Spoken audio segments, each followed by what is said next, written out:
Thinking of starting an artisan coffee roastery in Singapore? With a strong cafe culture and growing appreciation for specialty coffee, Singapore is an excellent market for craft and small-batch coffee roasting businesses. An artisan coffee roastery may focus on sourcing premium green beans, small-batch roasting, wholesale supply to cafes, or direct-to-consumer sales. The first step is to register your company with ACRA and define the appropriate food and beverage manufacturing or trading activities.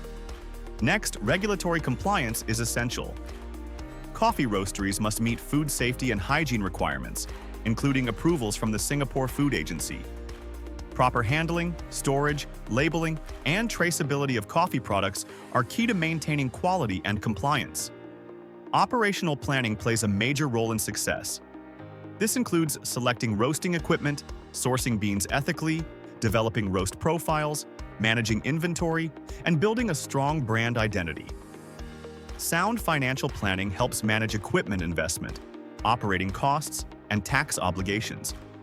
At 3E Accounting Singapore, we support F&B and specialty food businesses with company incorporation, licensing guidance, tax planning, and accounting services, so you can grow your artisan coffee roastery with confidence.